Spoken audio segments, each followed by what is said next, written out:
Israel ने Qatar के बाद यमन में बहुत बड़ा हमला किया है। इजराइल के जंगी जेटों ने हूती लड़ाकों के सैन्य मुख्यालय पर मिसाइलों की बौछार की है। इजराइल के हमले में 35 लोगों की मौत हो गई है। इस बीच प्रेसिडेंट ट्रंप ने फोन कॉल पर पीएम नेतन्याहू से कतर पर दोबारा हमला न करने की चेतावनी दे डाली है। वहीं इजराइल के ताबड़तोड़ हमलों से तुर्की ने युद्ध की तैयारी शुरू कर दी है। एर्दोआन ने जंगी जेट से युद्ध का ट्रेलर दिखाया है। दोहा के बाद सना एक जैसा बारूदी वॉर जोन, बम्बों की बरसात, मिसाइलों की बौछार, धमाके ही धमाके, तबाही ही तबाही। आसमान से बरसता बारूद मौत बांट रहा है।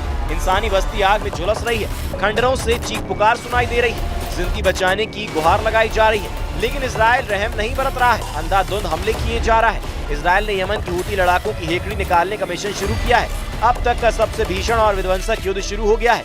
इजराइल ने सही मायने में युद्ध अब शुरू किया है। खाड़ी में इजराइल सभी दुश्मनों पर टूट पड़ा है। पीएम नेतन्याहू ने अपने सबसे बड़े टारगेट की शिकार का सिग्नल दे दिया है।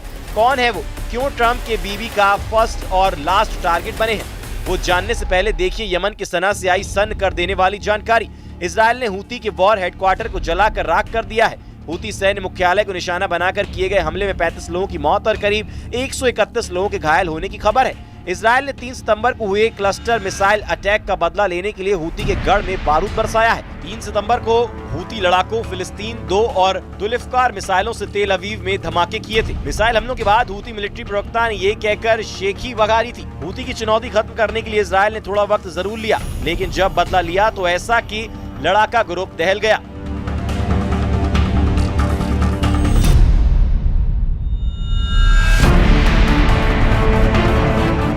पीएम नेतन्याहू फिलहाल हूती को लेकर ज्यादा टेंशन में नहीं है। नेतन्याहू हूती फाइटर्स को आसानी से हैंडल करते रहे हैं, मगर उनके लिए युद्ध में मुश्किल कतर फ्रंट पर बढ़ने लगी है। जहां हमास लीडरशिप पर किए हमले के बाद प्रेसिडेंट ट्रंप का दिमाग गर्म हो गया है। ट्रंप, जो कि नेतन्याहू को बीबी कहते हैं, वो उनसे खफा हो गए हैं। एक्सियोस न्यूज ने सूत्रों के हवाले से बताया कि डोनाल्ड ट्रंप ने मंगलवार को प्रधानमंत्री बेंजामिन नेतन्याहू के साथ फोन पर बातचीत की। ट्रंप ने नेतन्याहू को कतर पर दोबारा हमला न करने की वार्निंग दी।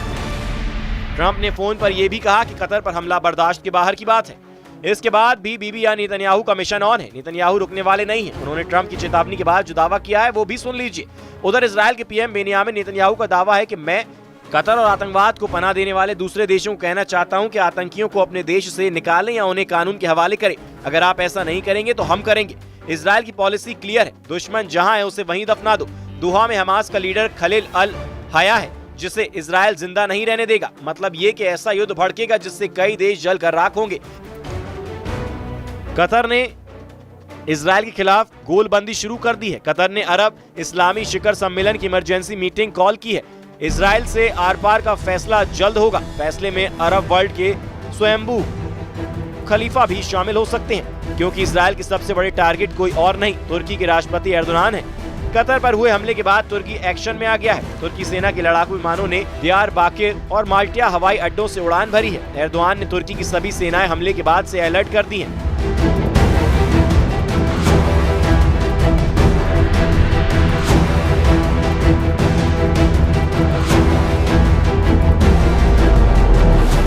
तुर्की एयरफोर्स दिन रात जंगी जेट से हवाई इलाके में गश्त कर रही है। तुर्की ने सीरिया और इराक सरहद पर सबसे ज्यादा निगरानी बढ़ाई है। तुर्की ने airborne warning and control system को भी तैनात कर दिया है। एर्दोगान को अच्छी तरह मालूम है कि नेतन्याहू का अगला हमला अंकारा पर हो सकता है, क्योंकि एर्दोगान ने हमास की लीडरशिप को तुर्की में शरण दे रखी है।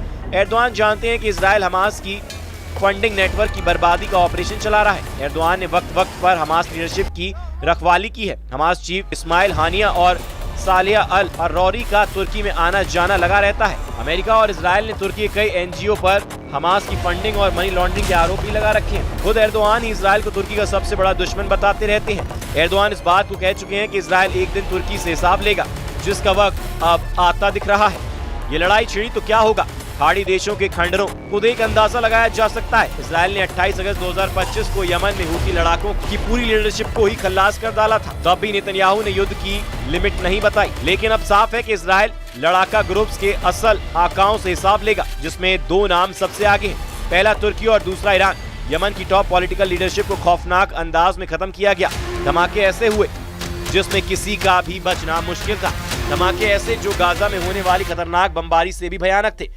इन धमाकों के जरिए इजराइल ने यमन को बताने की कोशिश की थी कि अगली बार हमला करेंगे तो पूरा यमन मिटाकर रख दिया जाएगा। इसमें कोई शक नहीं कि इजराइल ने अपने दुश्मनों पर नजर रखने के लिए खुद को और ताकतवर बना लिया है।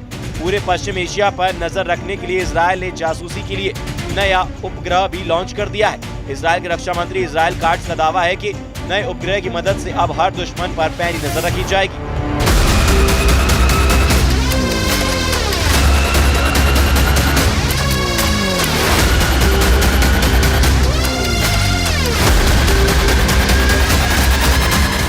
इजराइल की एयरफोर्स में 2000 पाउंड या फिर 900 किलो का बम देखिए।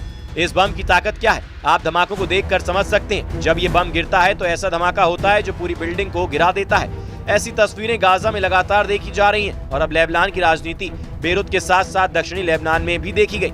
फरवरी में अमेरिका ने इजराइल को ऐसे 10,000 बम सप्लाई किए और फिर जुलाई में भी ऐसे 7,000 और बम पहुंचा दिए गए हैं। ऐसी रिपोर्ट है। यानी गाजा और बेरूत के बाद ईरान पर भी मेड इन अमेरिका वाला बारूद फिर से बरसने की तैयारी हो चुकी है। फिलहाल इजराइल की एयरफोर्स फिर से सुपर एक्टिव मोड में है। इजराइल की एयरबेस पर लगातार काम चल रहा है और ये बात साबित करती है कि इजराइल की युद्ध वाली तैयारी पूरी है। नेतन्याहू पहले ही कह चुके हैं कि उनके सामने एक दो नहीं बल्कि 7 फ्रंट है। इजराइल के सामने हमास फ्रंट भी खुला हुआ है। इजराइल के 22 बंधक अब भी हमास के कब्जे में। इजराइल के सामने लेबनान का फ्रंट भी है और अब ईरान में मोसाद के नए ऑपरेशन का खतरा मंडराने लगा है। तेहरान में ये धमाके देखिए। रेड लाइट पर खड़ी कारों के उतरते हुए चीथड़े देखिए। इस धमाके ने माचिस की डिब्बी की तरह सब कुछ तहस नहस कर दिया। 13 जून को शुरू हुए युद्ध की शुरुआत इजराइल ने ऐसे की कि हमलों से सब कुछ दहल गया। इस धमाके को देखकर किसी के भी रोंगटे खड़े हो जाएंगे।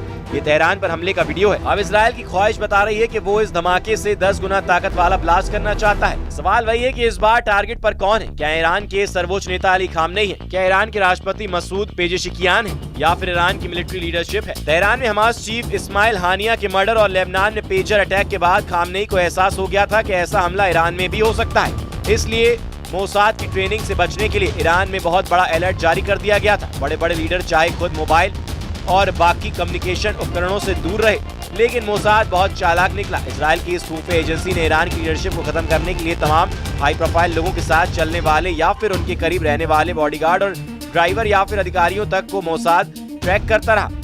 न्यूयॉर्क टाइम्स में छपी खबर में बताया गया है कि मोसाद लगातार ईरान के नेताओं, ईरान के कमांडरों और ईरान के परमाणु वैज्ञानिकों की लोकेशन ट्रैक कर रहा था। लेकिन इन सब की ट्रेनिंग इनके बॉडीगार्ड के फोन के जरिए की जा रही थी। इनके ड्राइवरों की फोन लोकेशन इस्तेमाल की जा रही थी और इसी ट्रेनिंग के जरिए मोसाद ने इजराइल वायुसेना को टारगेट लोकेशन भेजी, जिसके बाद ईरान को एक के बाद एक ऐसे झटके लगे जिसमें उसकी पूरी मिलिट्री लीडरशिप खत्म हो गई और पॉलिटिकल लीडर्स पर भी हमला हुआ। 12 दिन के युद्ध के दौरान इजराइल के हमलों में ईरान के करीब 1000 से ज्यादा लोगों की जान चली गई। इनमें उसके कई सैन्य कमांडर और वैज्ञानिक भी शामिल थे। इजराइल दुश्मनों के साथ एक जैसा सलूक करता है, चाहे ईरान हो या तुर्की। बदला भयानक ही होगा। इजराइल का बदला ऐतिहासिक ही होगा।